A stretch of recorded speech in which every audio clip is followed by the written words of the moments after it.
Before we begin, we want to remind you that we will be answering questions after the broadcast. Please submit your questions to our Instagram at Grand Teton NPS. And if you take any photos of your class tuning in today's live stream, feel free to share those photos as well. Welcome, students, to this edition of Snow Desk, the show from the snow at Grand Teton National Park. I'm Ranger Matea. And I'm Ranger Julie. And keep an eye out for our Field Ranger Aaron. They will be acting silly things out in the background, so don't miss them. We're coming to you live from the town of Moose in Grand Teton National Park, located in the northwest corner of Wyoming. Take a look at that map and see if you can locate yourself on there. Where that red star is located, in the northwest corner of Wyoming. It's pretty wintry out here today. You've actually connected with us as we sit outside at a desk made out of 4 feet of snow. This year, we've had so much snow that we basically only had to carve out and shape the desk. Last year, we had to pile a lot of snow together to make the snow desk. So winters have varied greatly for us over the past few years. The good news is that on really cold days like today, it can be super clear and beautiful. Oh, yes, I love days like today. So Grand Teton National Park is one of many special places in the United States that have been set aside to be protected for future generations. These special places, like Manzanar National Monument, Harriet Tubman National Historic Site, and Grand Canyon National Park, have been set aside because they tell the story of all people and are important to many people and cultures around the world. There are lots of amazing things to explore, discover, and learn. And these beautiful places will always be here for you to come and visit. But until then, we're glad that you get to visit Grand Teton National Park virtually with us today. Grand Teton was made into a national park to protect the beautiful mountains and variety of wildlife. We have lots of big and small animals in Grand Teton. To live here, they each have to find a way to survive winter. So what is winter like for everything that lives here in Grand Teton National Park? Well, to start, it's very dark. The only source of heat and light is the sun, and the days are really short. And food is really hard to find because it's sometimes buried under all the snow. Average snowfall is well over 400 inches of snow for the entire winter. So if you pile it all up, that's like the height of a 3-story building. Oh my gosh. Yeah.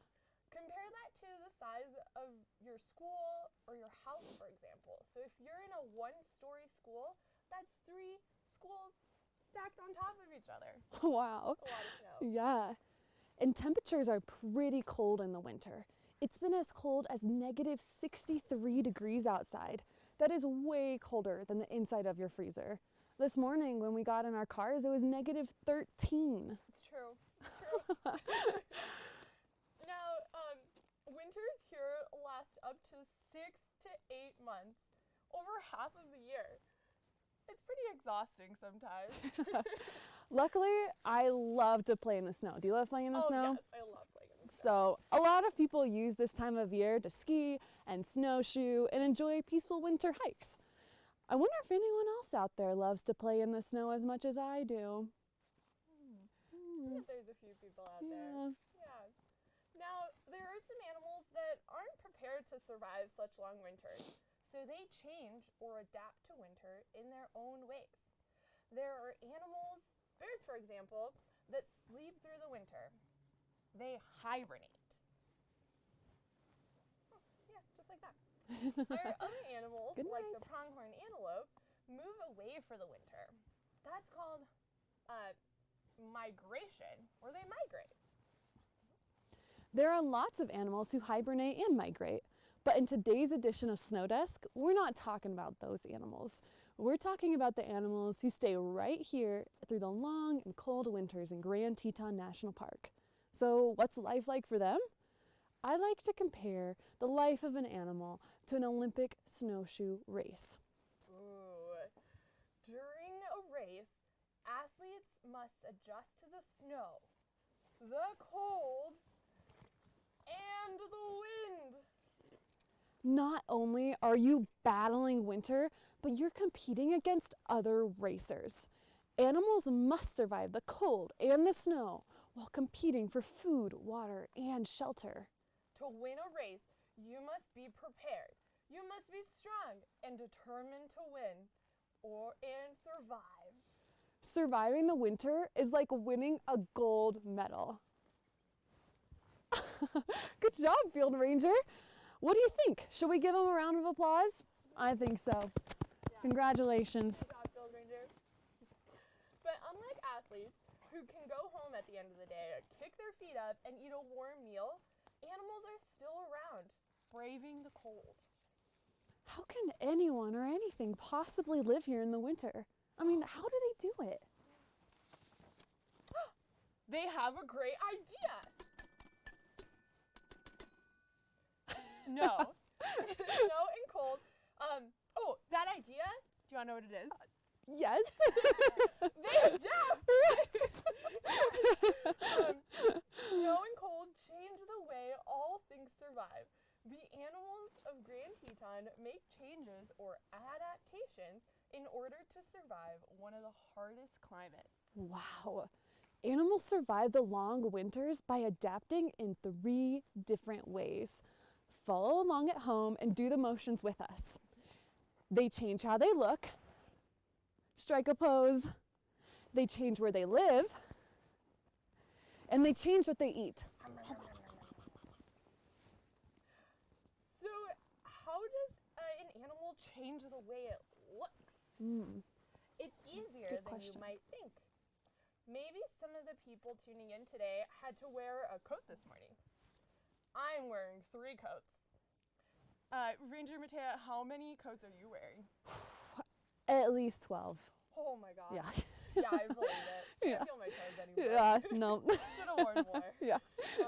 Even people change how they look from season to season. Sometimes the best way for an animal to get ready for winter is to put on a big, warm winter coat. Bison are a great example of this. To prepare for the long, cold winters, bison grow an extra thick, warm winter coat, like our Field Ranger back here. Field Ranger, is that keeping you nice and warm? Heck yeah. Oh, jealous. Yeah, that looks really toasty. Yeah. I wish I was as warm as a bison Oh, right now. me too. Bull moose or male moose also change the way that they look in the winter by dropping their big, heavy antlers every year, just before the winter. A pair of moose antlers can weigh more than 50 pounds, and they carry that on their head for months. To save energy, bull moose shed their antlers. That's right, you can just go ahead and shed those. Get rid of them. Bet that feels much better. Yes. Some animals change the color of their fur for winter. You might not believe this, but it doesn't always look like this out here. We do have spring and summer. So the animals that rely on camouflage change the color of their fur to blend in during the different seasons. One animal that does this really well is the long-tailed weasel. And we have some examples here. So take a look at that picture there of the 2 furs. Think to yourself, which weasel is better camouflaged against the snow? The brown weasel at the top or the white weasel? So check it out. Here's a photo of the weasel in the winter landscape. So if you said white, you're correct. Their white fur blends right into that snow. Good job. Okay, so we learned about the way that animals change how they look. Maybe you can think to yourself, if you were an animal here in Grand Teton National Park, would you rather grow a warm coat, shed your antlers, or camouflage in order to survive the winter? Which way would you like to change the way that you look? Ooh, if I had to choose, I would be the bison. I would grow thicker fur. I think maybe I would change the color of my fur to Ooh. blend in. Yeah. That's Yeah. Now, let's explore the ways in which animals change where they live. Maybe some of you out there have had to move in your lifetimes. Maybe you've changed neighborhoods, cities, states, or even countries. Yeah, we've moved too. Mm-hmm. You have to pack everything and start somewhere brand new where things just aren't as familiar to you. And every winter, some animals change where they live as well, because their neighborhood just got really cold and snowy. For these animals, it's all about location, location, location. Oh, yeah. I'm all about vacation, too. Major Mateo, what are you doing? I'm going on vacation, right? No, I said location, not vacation. Oh. Dang it. We can go on vacation later. We've got a show to finish. Oh.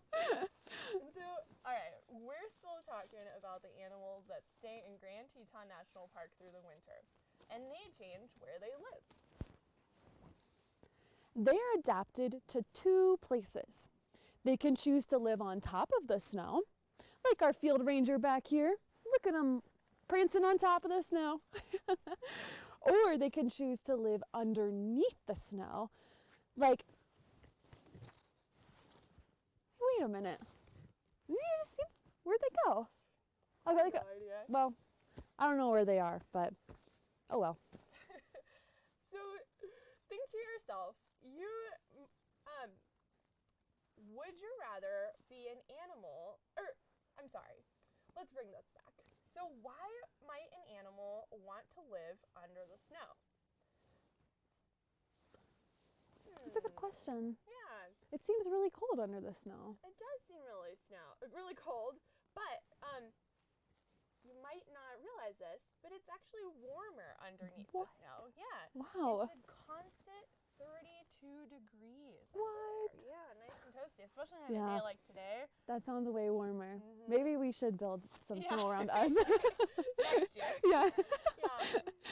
And under that snow, it also provides protection from the elements like wind and protection from some predators. That sounds really nice. And they might even find some food in the dirt, like bulbs, roots, insects, even other animals. Ooh, yummy.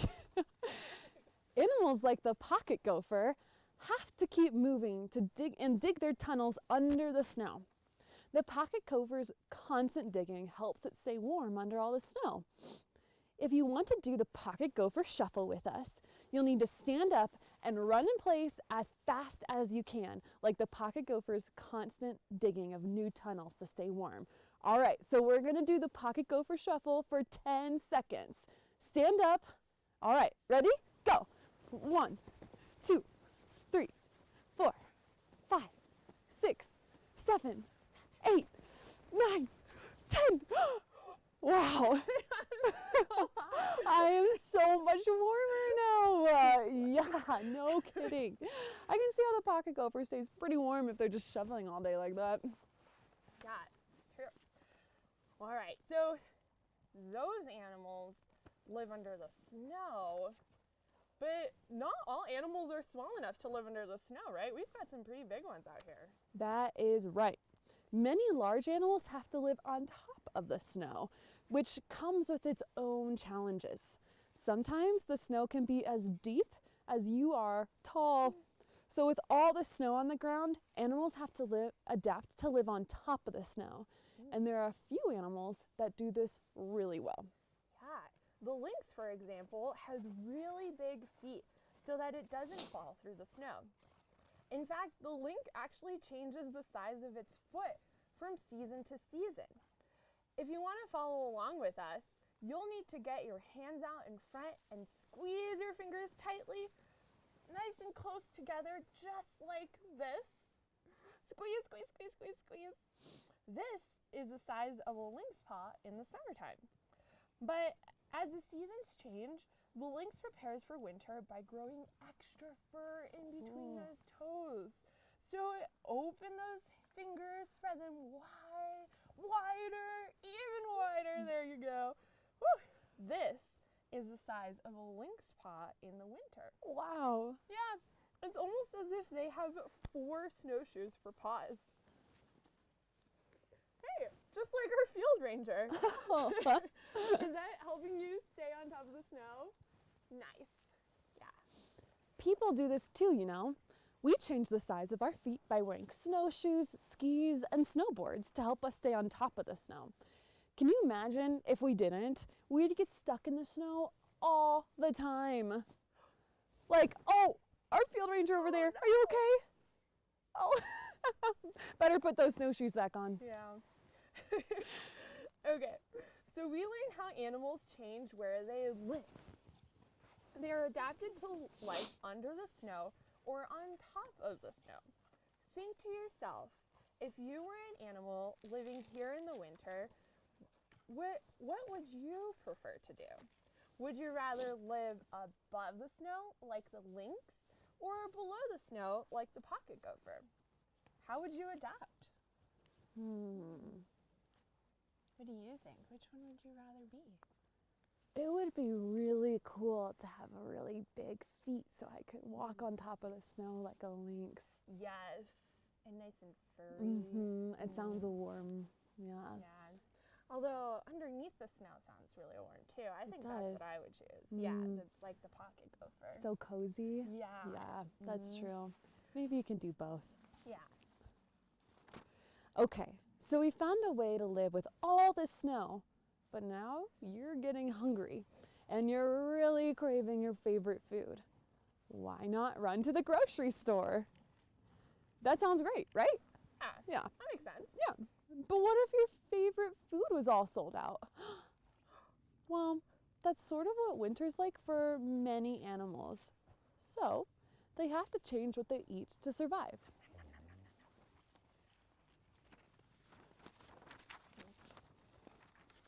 In the summer, moose have all sorts of nutritious and delicious green things to eat, like yummy leaves. But in the winter, the green leaves are gone and all that's left are dry tree branches. So they have to make a change. Let's see if we can tie this back to some of our favorite foods. All right, Ranger Julie, what did you have for breakfast this morning? I had some sugary cereal. Ooh, that sounds really good. Yeah, don't tell my mom. Oh, I won't. I won't say anything, I promise. Okay, so let's imagine that we're eating our favorite breakfast food, our yummy cereal. Yeah. All summer long. That sounds so good to me, at least. No. Yeah, I love cereal. Yeah. But suddenly it's winter and the cereal runs all out. No more cereal? Nope, no more cereal. Oh, what are you gonna do now? Don't do that. Did they just eat the box? Don't eat the box. That's so gross. Oh no, that's so sad. It's Cardboard. Oh, yeah. poor field ranger. Well, that's sort of what like a moose has to do to survive in the winter. They eat the dried tree branches without their favorite green leaves. That's a hard change to make. Yeah, that sounds hard. Believe it or not, though, there are some animals like the wolverine that actually love winter. In the winter, they feast on frozen dead animals buried underneath the snow.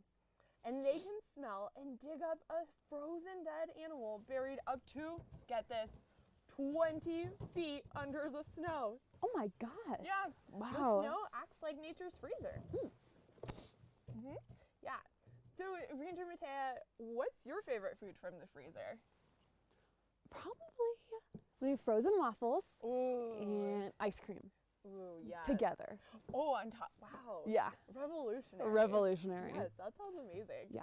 So waffles and ice cream probably mixed together. Love that. Well, a wolverine's favorite snack from nature's freezer might be a frozen moose. Oh my gosh, it's a moosicle. Yeah. Yeah. I think Ben and Jerry should make that a new flavor. Kind of like Moose Tracks ice cream. Yeah. Some animals like the pika plan ahead though. Pikas work really hard in the summer so that they can eat their same favorite food year round. Pikas are a small relative of the rabbit. They live high in the mountains and are awake all winter long. That means no hibernating. So what do they eat then? Well, in the summer, they eat grass and flowers. Wow. That looks delicious and very fun. I wish I could eat flowers all year round. But winter's coming. So what are you going to do? That's a great idea. Pika survive because they spend all summer gathering food and storing it for the winter. That means that in the winter, pikas can rest and eat from their pile of collected food.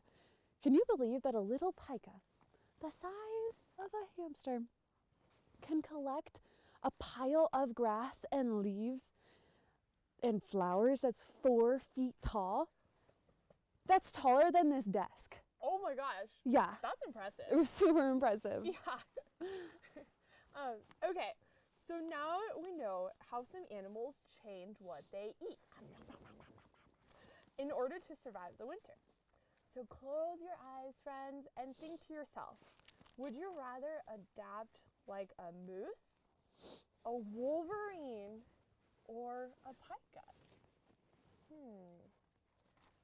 What would you do if you had to choose? Definitely a wolverine, so that I can eat all my favorite frozen snacks. Oh, yes. Yeah. I think I would do the pika so I could eat my favorite food all year round. I see a theme here. Yeah. I love food. Yeah. Yeah. Today we've discovered some major changes or adaptations that animals make to survive the winters here in Grand Teton National Park. They change how they look, where they live, and what they eat. Lots of changes, like seasonal changes, happen here all the time, and we, as park rangers, protect these special places from changing too much. We want these special places to be here forever. Yeah. Protecting the national parks, like Grand Teton National Park, is a pretty big job for us park rangers. And sometimes our hard work just isn't enough. Sometimes we need help. Yeah. Do you know who can help us protect these national parks? I wonder if they know who can help protect these national parks. That's a good question. See. Can we have them? Everyone out there, point to someone who you think can protect our national parks. So this is the one time it's okay to point. Yes. I hope they're pointing to people inside the room, to themselves. Yeah. They're probably pointing at us as well. That's right. You're pointing to someone who can. These parks are here for everyone to experience and enjoy, including you, your family, your friends. So it's up to everyone to help protect these special places. We challenge you and your families and your classes to talk more about how to protect national park sites near you, including places like Frederick Douglass National Historic Site, Manzanar National Monument, Effigy Mounds National Monument, New River Gorge National Parks, Lyndon B. Johnson National Historic Site, and Independence Hall in Pennsylvania. Yeah. So do some research, take a field trip, learn, explore, become a junior ranger, find a park. In the words of the Lorax, unless someone like you cares a whole awful lot, nothing is going to get better. It's not. We hope you care a whole awful lot about Grand Teton National Park and other protected places near you. Thanks for tuning in to this broadcast of Snow Desk. All right, I think we have some time for questions. Yeah, let's see what we have coming in. So remember, for those of you who are wanting to take questions, or submit questions, you can go to our Instagram page at Grand Teton NPS and find a picture of us sitting on a desk and submit the questions in the comments. So let's see, our tech rangers are gonna let us know what some questions are. Ranger Julie, what's your favorite animal? My favorite animal? Ooh, it's gotta be the moose. Yeah. I love my favorite moose. Fun fact is that they're actually really good swimmers. Oh, Yeah. wow. They dive down in the water to collect food from underneath, so plants that live underwater, Wow. and they can hold their breath for up to 18 minutes. Wow. That's Yeah. incredible. They're like fish. I know, basically. So cool. I Yeah. had no idea. It's really cool. What I about you? think that my favorite animal would probably be a mountain lion because I love cats so much. Yes. And mountain lions are so incredible. Did you know that they can jump 20 feet from a standing position? 20 feet? Yeah. Oh my gosh. They are so strong. That's really cool. Mm-hmm. Yeah. Good question. Yeah.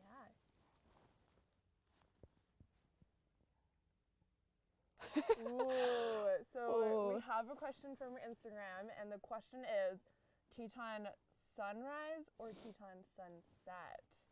What do you think, Ranger Matea? I think I'm all about that Teton sunrise. Mm-hmm. It comes up right over the mountains behind us, and it's glowing pink, and it's so beautiful. Yes. Yeah, I would have to agree. Mm-hmm. Yeah, I have to drive into work every morning, and it is really cool just seeing that like sunrise Mm-hmm. start painting the mountains. Yeah. Yeah.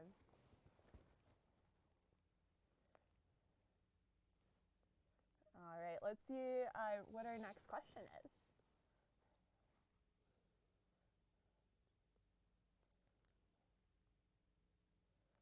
Ooh, Ranger Julie, what's your favorite sport to do? My favorite sport? Oh, it definitely depends on the season. Mm-hmm. Yeah, like in the winter right now, I love going out and cross-country skiing. Mm-hmm. The park has some groomed trails that are really nice. Like you're skiing right alongside the base of the mountain, Mm-hmm. and it's great. And then in the summer, I love spending time on the river. Mm-hmm. I did a lot of rafting last year, and I hope to do some more this year. Awesome. Yeah, I What about you? definitely love cross-country skiing and snowshoeing in the winter. It's a super fun way to be able to get out into the forest and see some animals, and it's really quiet, which is really fun.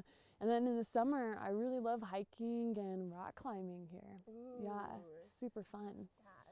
Plenty to do. I know, And there's the something- river, there's so much yeah. water to play in too. There's something It's for great. It everyone. really is. Yeah. Yep.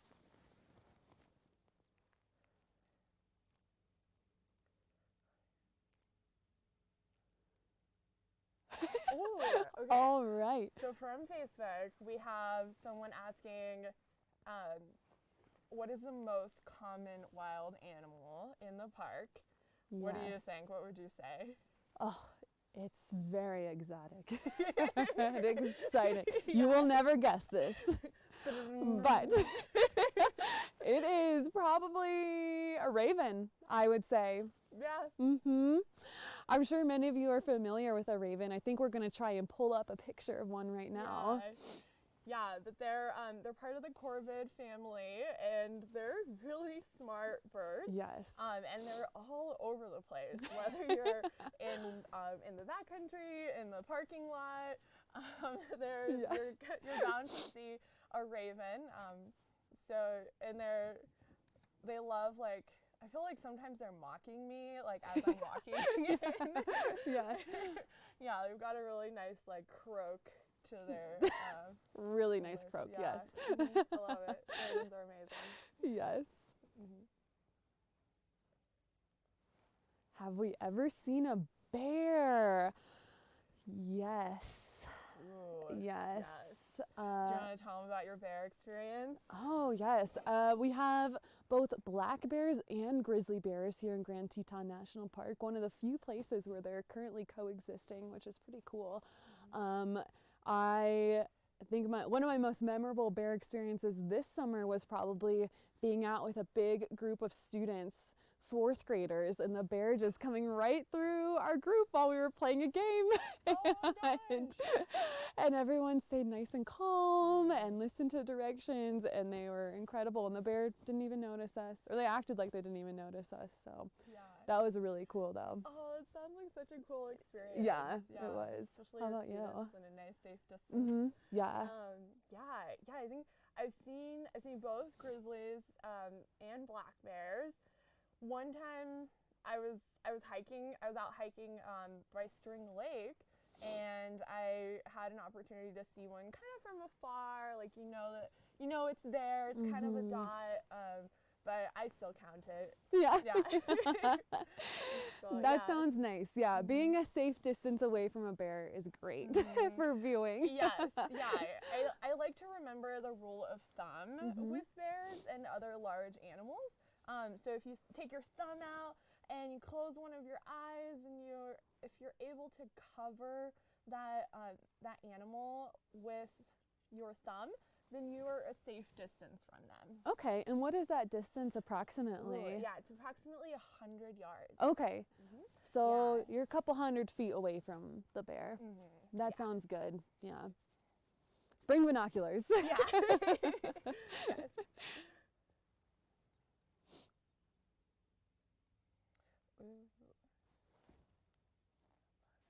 Okay, so I believe this is our last question, and that question is, how is the snowpack this year?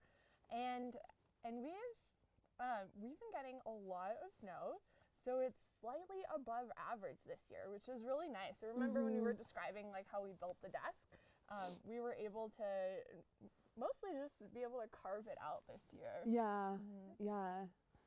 I think it's been great compared to last year. It did not snow very much last year. Last year was a challenging winter for snow, and especially for those of us who like to get out and explore. And then also for all of the beings in this ecosystem that rely on that water, on that snow melt. So our mountains kind of act like a storage for the water, both here and even across the country. A lot of our water ends up in places like Idaho and Oregon, and so that snow is so important to be able to store. And then in the spring and summer, it slowly melts and ends up in our waterways. So last year we didn't get as much water, so it didn't make it as far. So are they stored in like our glaciers? Or? Yes. Oh, okay. Yeah. Like glaciers. Okay. The snowpack. Okay. Yeah. Up in the mountains. And then mountains down here, it'll just melt and like go into the river and the lakes and stuff. Yes. Oh, okay. Yeah. So it's really important that it snows here. It's so important that it snows here. Okay. Yeah. Okay. Yeah. Yeah. So even though it's really cold and wintry, it's all part of the cycle. Yeah, that's good to think about. Whenever we had a storm a bit ago where we got like 4 feet of snow, but if you can just remember that that's our water for the rest of the year, it can really put things into perspective. Yeah. Awesome. All right, friends. Well, thank you so much for tuning in to this edition of Snow Desk Live. We had so much fun, and I hope you did too. We hope to see you out exploring the national park sites around you across the country, whether that's in person, virtually, reading or hearing from a friend. Stay connected, and we'll be here whenever you come and visit. Awesome. Bye, everyone. Thank you.